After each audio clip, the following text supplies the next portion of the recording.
Now, the NBA has just finished up their second week. We're going to be a little more focused with how we do our analysis for this NBA. We're just going to have our couple, based on what's happened this week, I'm going to ask a couple questions. By the end of week 2, Alejandro Flores' prediction that Jimmy Butler would be the league MVP so far has looked to be one of the best predictions so far this season. As Jimmy Butler right now is technically the league leader by all the NBA media to be the MVP. Now I want to ask you, Travis, because you already know my answer. Is Jimmy Butler truly the MVP favorite? Now let me tell you this. This is a result of something that we said earlier. Not winning the game, but losing the game. As I said. Jimmy Butler did not win the MVP favorite for right now. I think it's other players that lost it. Because the reason why I say this is because Jimmy Butler is not even leading his team in scoring most of the time. He's not leading his team in a lot of stats most of the time. Tyler Hero is giving him a lot of credit. There's one game where Tyler Hero scored 27, 28, maybe even 30, and Jimmy Butler only scored 20 points. And I think for the MVP award definitely is primarily looked on scoring. Defense is not really that much of a factor for the MVP award. That's why he is the MVP favorite right now, though. But don't think... I don't think it's because he won it. I think it's other players not really pulling their weight and stepping up big time this year. I'm going to have to 100 wholeheartedly disagree with you. I already knew you. Jimmy Butler is leading his team in scoring right now in the stats category, 25.3 points per game.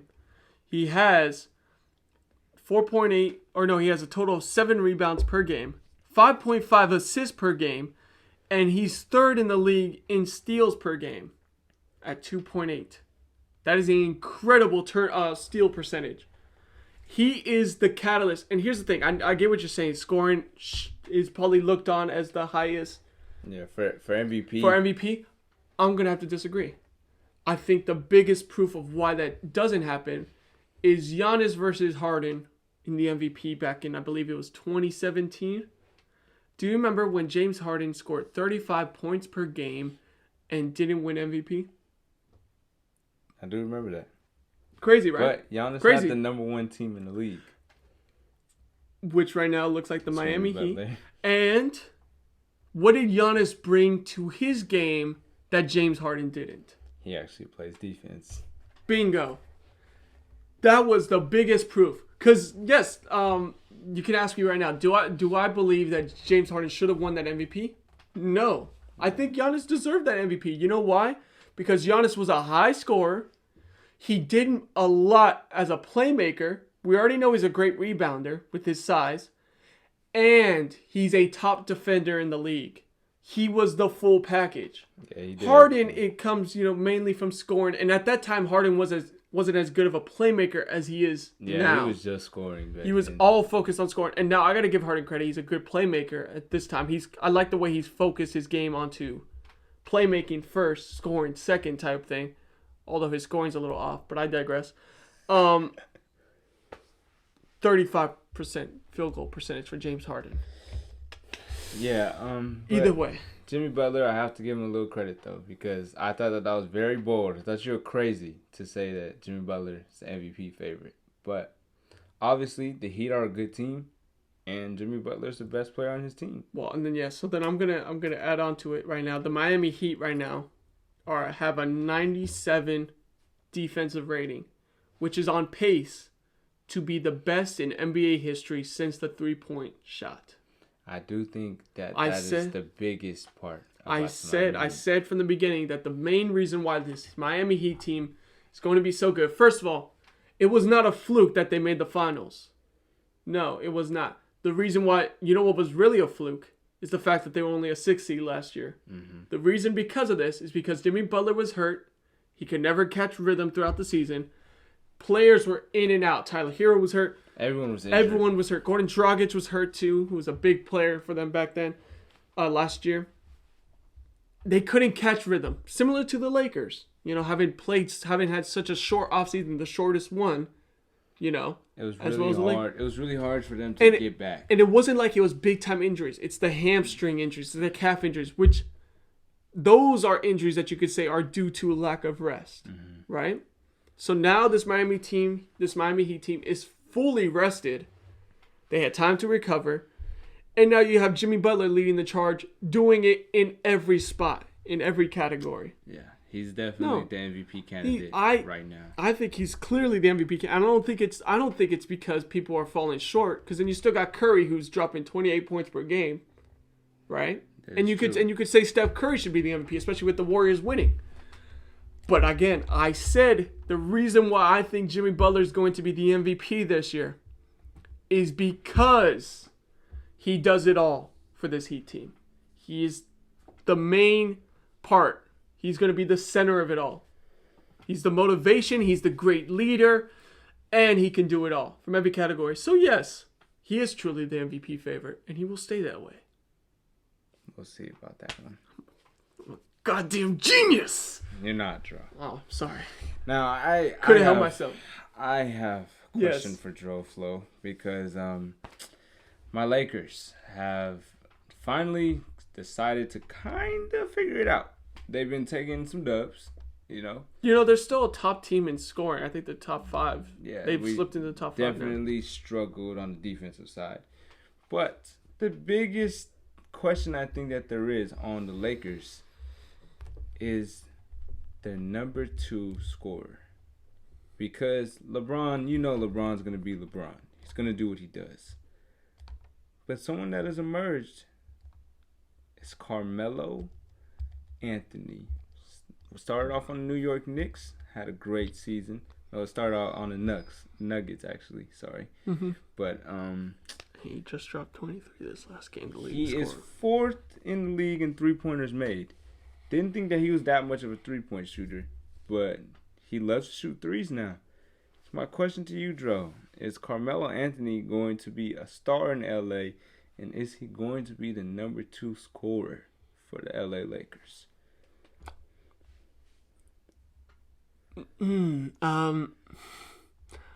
Yes and yes. But I want to say this. Okay. So I do think he is going to have a bit of a rejuvenated career in LA. Coming off the bench, I think is a good move for Carmelo. I don't like putting him in as a starter. I like having Carmelo Anthony come off the bench. He seems to be a little more in rhythm there. And he's taken, one thing I have to say more so than any point in his career, he's taking smart shots. Yeah. He's accepting his role as just the pure scorer, but he knows to take the open shots. He's always wide open when he shoots. Yes, exactly. So yes, he will look very much like a rejuvenated star back in LA. To your second point, is he going to be the second scoring option on the Lakers? Yes. Yes, coming off the bench, he will be. But being the second scoring option does not constitute being the second best player on this team. Yeah, he's not the second best player. LeBron is 1, as always. We will not debate that. And Anthony Davis is 2. Because no matter what, even if Anthony Davis doesn't score as much as Carmelo, Anthony Davis is still going to be a solid scorer. Yeah. Right? He's going to get rebounds. Anthony Davis is going to do it all. Yeah. He's still top 5 in the league in blocks per game right now. Yeah. As long as Anthony Davis stays healthy, Anthony Davis will be that second best player on the team. But yes, I got to give credit to Carmelo Anthony. He's been scoring 20 points per game consistently now.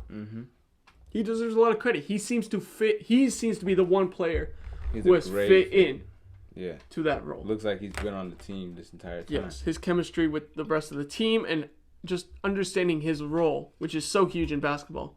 You have to know that. He seems to know what his job is. Next one. I have another question for you. The Chicago Bulls now sit at 6-1, best record in the league. So, are they one of the top teams in the East? They definitely are. One of the top teams in the East. What? After looking at their schedule, you go look back at the teams they played. They're not playing heavy competition. I think they played the Pistons twice. if I recall correctly. Mm-hmm. The Bulls are not playing high caliber teams, so you can't really just say that they're a great team. But they are one of the top teams in the East. Okay. They will 100% be a top 4 seed when it comes to the playoffs. I can agree to that. The main reason why is because the Bulls right now are 5th right now in total defense. Mm-hmm. And I'm a big guy on defense. Defense wins you championships. That could not be more true. Yeah. They definitely, look like it. They're a team that forces turnovers. They're right now in point differential, they're +8. Ooh. In turnover differential, they're top 5. Ooh. That's big for this Bulls team.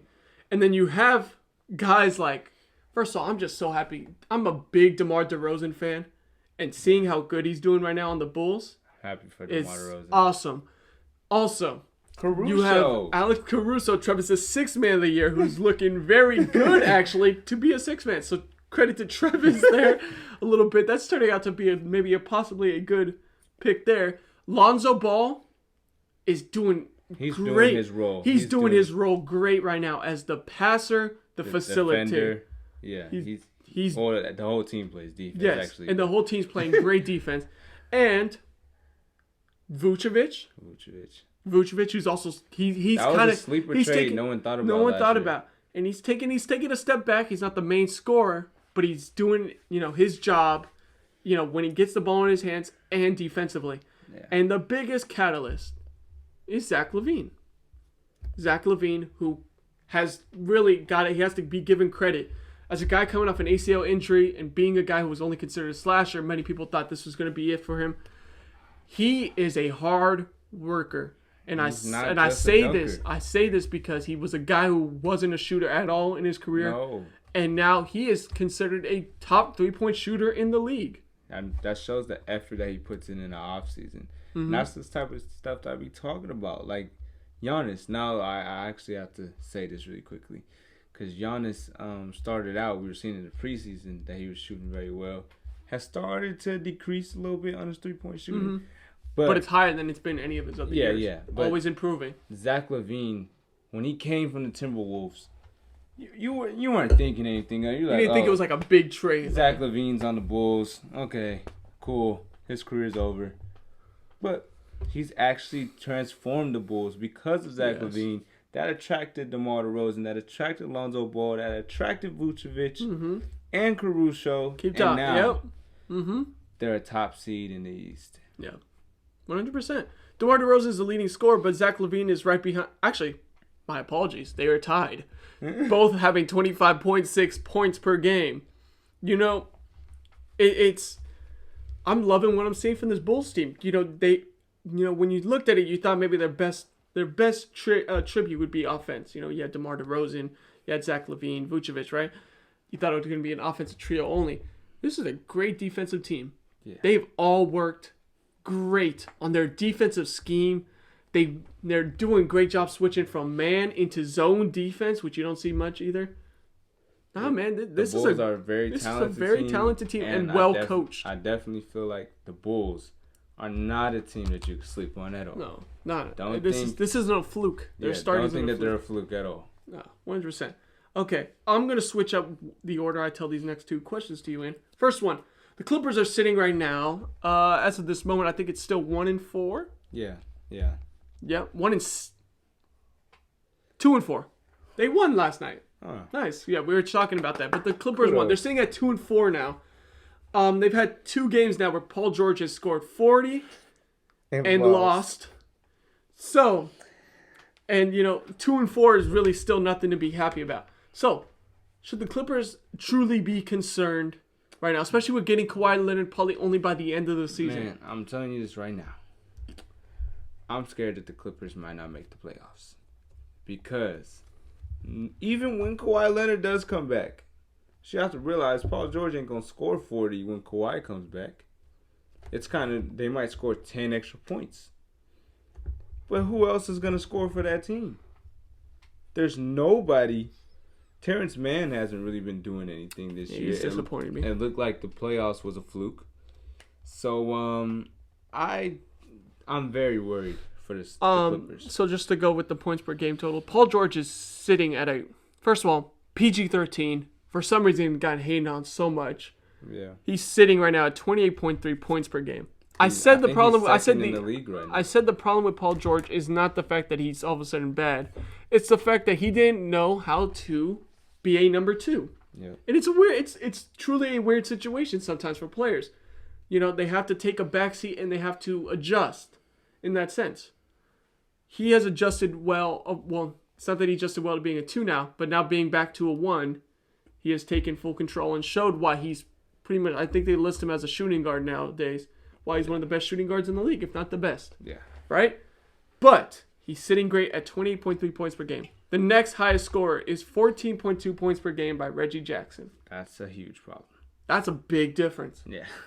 That means that nobody else is helping him out, and they're going to continue to lose games if they don't find a second scorer. Yeah, 100%. I would be very concerned right now with how the Clippers look, because Reggie Jackson is the second points per game scorer at a 31% field goal percentage. Not 3-point percentage. Not too good. And I'm a Reggie Jackson fan, and I'm an advocate for him. He's been very underrated most of his career. This is the 1 year where I'm saying it's not looking too good right now for Reggie Jackson. Yeah, but I'm not gonna fully. I'm a little concerned, but I'm not gonna totally be like, oh my god. I'm scared. I'm not scared yet, because in the end too, we are only a second week into the NBA season, and teams have only done about 10 games of 82. Yeah. You know.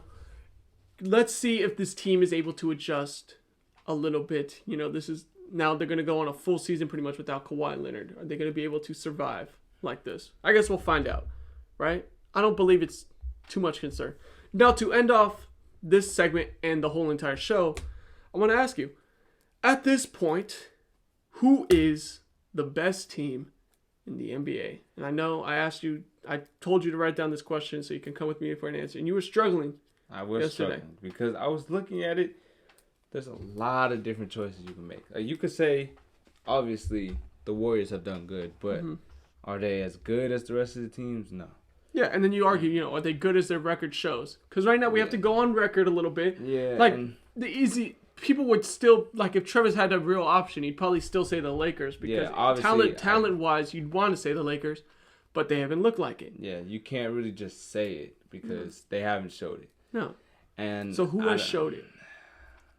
I went with the Miami Heat. My man! I'm a Warriors fan, by the way. I went with the Miami Heat, being that they are the best defensive team. They also have many different scorers. Kyle Lowry hasn't even done that much, but he can. Mm-hmm. So I went with the Heat. I understand the Bulls, they're probably my number 2. It's no longer the weak East. Because you also have to remember that the Bucks are still in there. And there's teams that are really good that aren't even in the playoff bubble right now. Yeah. And I just think that the Bulls and the Heat are the 2 teams that have showed up in the beginning of the season, but the Heat just might be a little better. Okay. I can agree. The Miami Heat right now are sitting pretty at 3rd in total offense, in offensive points per game. And they're sitting 1st in total defense. And as we stated, the Heat right now are on pace to have the greatest defense since the 3-point era. Yeah. Right? That you can't go does it last? Who knows? But right now what that does show to me is that the Miami Heat have a legit defense, as I predicted. Right now they're doing it on both ends. And they got a complete team. They got Tyler Hero, who comes off the bench. You have Duncan Robinson, who's a guy who knows his role as a 3-point specialist. Mm-hmm. He's a guy who knows, I'll just sit at the 3-point line and make my shots, my open shots. He took over the bubble. Yep. You have Kyle Lowry, who is a great point guard defender as well as facilitator, which is why I knew when they got him that was going to help out tremendously with the defense. And it has. Bam Adebayo, a great defensive center, and a guy who could really dominate the paint despite his size differential to many of the centers. Very versatile player. Very versatile, very athletic. Yeah. Then you have Jimmy Butler, the captain of the ship, the head of it all. One of a kind. One of a kind player, a great leader, and just doing it all. Yeah. Right? The Miami Heat are the best team right now in the league. They have that because they have it all. The roster, and they're showing it. Yeah, it's hard to give teams like the Jazz. The Jazz are the number 1 seed in the West. Mm-hmm. The Jazz are not the best team in the league. There's no way I'm saying that. They're well coached. Yeah. The Jazz are well coached, but again, for me, I've said this. The Jazz are too much like the Rockets. That over-reliance on the three-point game can really hurt them when it matters. Yeah, and the Warriors. Watch out for that. Now, obviously, if the Warriors had Klay Thompson right now, I would say that it would be the Warriors. I would not 100%, but I would probably consider it. I would agree. But because Klay Thompson's not there, I'm not going to say the Warriors. Yes. I can't say that. When they get Klay Thompson, though, I would be very hyped, anticipated to see what the Warriors do. Also, I have to mention the reason why I also didn't choose the Warriors. The Warriors are 6th right now in defense. They're 12 in offense. That's pretty good, right? Especially being one of the top teams in the bench, top 5 in bench points. They're bottom 20 in turnovers. Oh. It's very sloppy. Not take care of the ball. Very sloppy. Very just all over the place with the ball. And that hurts them in the end. That loses them games. It lost them that game against Memphis. And if they continue to do it, it will hurt them in many other games. They need to shore up the mistakes. And then once they do that, and they just become a little more, I guess just careful with the ball and smart, then that becomes really dangerous. Because not only do you have Stephen Curry at the helm, leading it, you're going to get James Wiseman back and Klay Thompson back. And you already have that great, tenacious bench. Yeah. So the Warriors, I would put 2nd. But I can't put them over Miami right now with the way Miami has shown just to play on both ends. They are playing great basketball. Yeah, they are. But it's only week 2. So we'll see what happens there. I was going to say a lot more on the World Series, but Travis right now is not a baseball fan. It's Game 6 of the World Series. The Houston Astros today will be playing the Atlanta Braves at home. Down 3-2. So the Atlanta Braves have a chance to end the series. Houston has a chance to bring it to Game 7. Let's go Braves. I'm rooting for Houston here, even though I'm so sorry to Atlanta fans. Although I wouldn't be upset if they win. But I like Houston. I like this Houston team. So I got Houston for Game 6. This could be big momentum with their backs against the wall with a team of these hitters. And what they impressed me with last game is they won the game through small ball. Now, so I can help you understand small ball. What you would consider small ball is more, you don't score off of just home runs. Singles, doubles, dinking, just keep hitting hits and just getting guys on base and going through. The Kansas City Royals were well known for that in their World Series run. They showed that last week. That's impressive. That they don't have an over-reliance on the home run ball. I like what I'm seeing from this Astros team confidence-wise. It could be dangerous, man. They have their next 2 games at home, so we'll see. Either way, that will end it for this episode of Heavily Contested. I want to thank you guys for sticking with us. I want to thank my co-host Travis as always, and we'll see you guys next time.